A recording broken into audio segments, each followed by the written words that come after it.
유병헌 전 세무그룹 회장 검거하기 위한 수사망이 또다시 허점을 보이면서 이 체포에 난항을 보이고 있죠.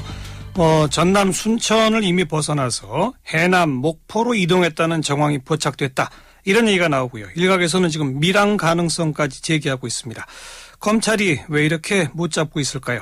전직 부장검사 출신 김경진 변호사와 진단해 보겠습니다. 김 변호사님 나와 계시죠?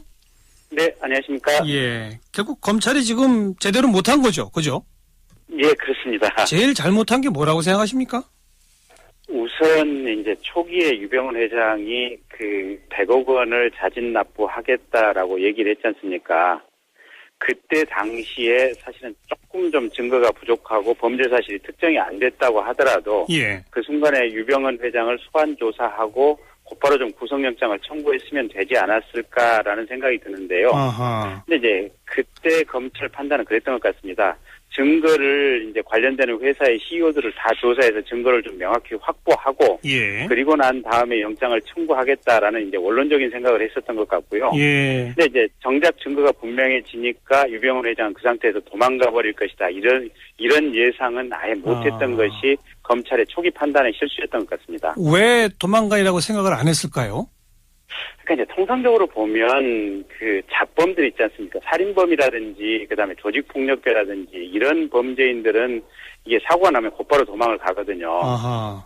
근데 이렇게 종교적인 어떤 종교인이라든지 또 사업을 하는 사람들이란 이런 사람들은 절대로 도망을 안 갑니다. 예. 그래서 통상적으로 이제 검찰에서 일반적인 사건을 전제로 하고 유병헌 회장도 거기에 맞춰서 비슷하게 가겠지라고 생각을 했었는데 유병헌 회장이 실제 행동은 마치 자범들처럼 그냥 도망을 가버리고 행동을 할 거라고 저는 예상을 못했겠죠. 그렇군요.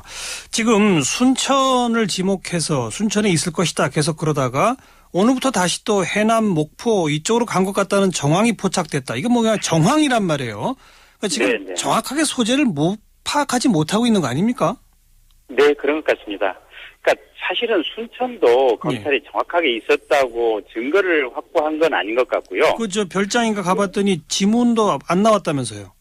네, 그렇습니다. 그러니까 검찰이 별장에 있었을 것이라고 추정하는 이유는 그 안성 금수원에 있는 CCTV를 분석했더니 그 안성 금수원 별장에 별장지기를 하는 한모 씨란 분이 있는데 그분이 이제 유병헌 씨가 그 독창적인 식습관을 가지고 있지 않습니까? 예. 이제 유기농 과일이라든지 광천수라든지 뭐 이것만 이제 섭취를 하는데 그런 것들 음식물을 가지고 순천 쪽으로 가는 것을 이렇게 파악했다. 이제 이 자료를 가지고 추적해서 그 순천 송치제에 있는 숲속의 추억 별장을 이제 은신처로 지목을 하고 덮쳤었고요. 예. 근데 정작 가봤더니 지문이라든지 유전자 흔적이 안 나와서 실은 보면 여기에 유병헌 회장이 안 머물렀을 수도 있다. 그러게 말이죠. 일종의 뭔가 좀 공작성 이렇게 흔들기 작전 아니었냐 이제 이런 판단도 나오는 것 같고. 예. 지금 해남이라든지 목포 쪽 얘기가 나오는 것은 그 안성 금수원의 이석환 상무라는 분이 계십니다. 예. 근데 이 이석환 상무의 아들이 운전하는 스타렉스 차량 그리고 스타렉스 차량을 뒤따르는 트럭이 한 대 있었는데 이 두 대의 차량이 이 해남 지역에서 활동하는 움직이는 것이 포착이 됐다. 그래서 그 지역에 있는 구원파 신도들이 운영하는 목장이라든지 교회를 위주로 해서 아마 거기에 유병헌 회장이 머물렀던 것이 아니냐라고 생각을 하고 지금 수색 중인데 역시 유병헌 씨가 이 해남 지역에 머물렀다고 하는 정확한 물증을 가지고 있지는 않은 것 같습니다. 그러니까 이것도 또 역시 구원파 측에서 수사에 혼선을 주기 위해 하는 행동일 수도 있는 거 아닙니까? 그렇습니다. 그럴 가능성도 배제할 수는 없습니다. 예. 지금 그 사업체와 관련된 측근들은 지금 대부분 구속되거나 뭐 이렇게 되어 있습니다만은 신도들이 워낙 지금 열성적으로 도와주는 모양인데 그 신도들, 열성적으로 도와주는 신도들은 뭐 종교적인 경외감 때문입니까? 아니면 무슨 이해관계가 걸려 있다고 봐야 됩니까? 그러니까 이게 두 가지가 동시에 다 결합이 돼 있다 이렇게 보여지는데요. 둘 다요. 예. 그 유병헌 씨 주변에 있는 사람들 얘기 들어보면 유병헌 씨가 그 종교 활동을 하는 초창기에 보면은 성경을 줄줄줄줄 외고 다른 사람들보다 훨씬 더 뛰어난 어떤 성경 파악력이라든지 어떤 종교적 어떤 강연술이라든지 이런 것을 보여줬다는 거 아니겠습니까?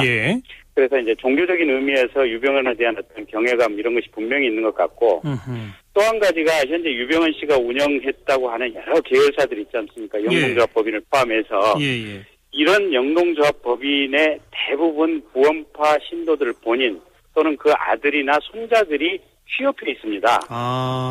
그러면 이제 국가에서 이 지금 세월호 사건으로 인한 구상권을 행사하기 위해서 이 유병헌 씨 재산을 환수한다고 이 계열사들을 다 이렇게 국가 재산으로 환수를 하게 되면 지금 그 구원파 신도들 나 또는 이 자손들의 먹고 살 직장이 없어지는 이런 결과를 초래할 것 같습니다. 직접적인 이해관계가 걸려 있군요. 그렇습니다. 그래서 직접적인 경제적인 이해관계가 걸려 있다 보니까 이분들도 일정 소수는 최소한 이 유병헌이 뭔가 문제가 있고 잘못됐다고 하는 합리적인 판단을 함에도 불구하고 아마 그런 경제적인 이유 때문에 끝까지 저항하지 않나 그런 생각도 듭니다. 지금 현상금을 5억씩이나 걸었는데 내부 제보도 지금 안 나오고 있는 거 아닙니까 사실?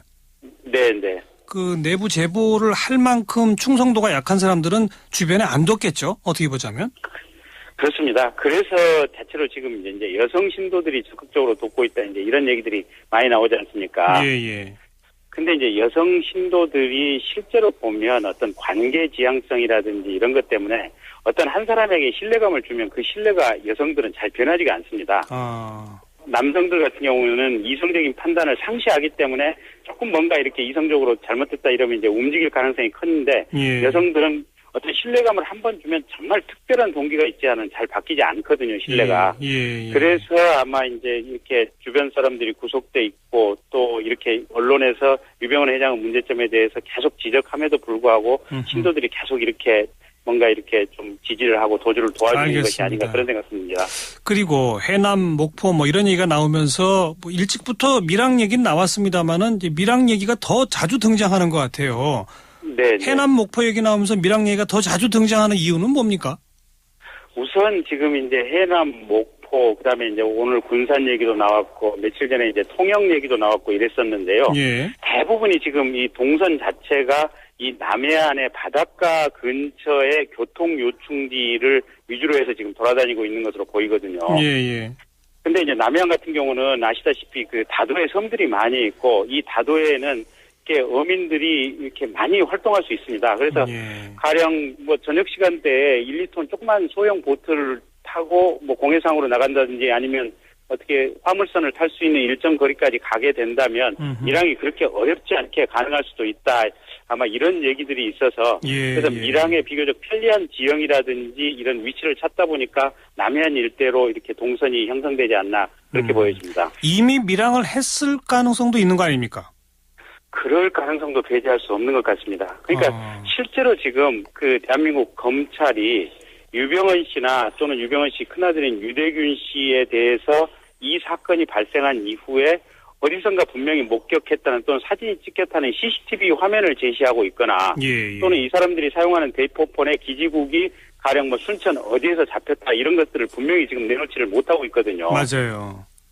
그렇다고 본다면 이미 밀항을 했을 가능성도 배제할 수 없고 다만 유병헌 씨 입장에서는 본인들이 어떤 재산 정리라든지 뭐 이런 필요성에 따라서 이렇게 뭔가 교란 작전을 일부러 벌일 가능성도 배제할 수 없다. 이런 생각도 듭니다. 김경진 변호사가 뭐 부장검사까지 지내셨으니까 지금 검찰한테 한마디 훈수를 두신다면 뭐 어떤 조언을 하실 수 있겠어요? 그러니까 조금 두 가지 얘기를 드리고 싶은데요.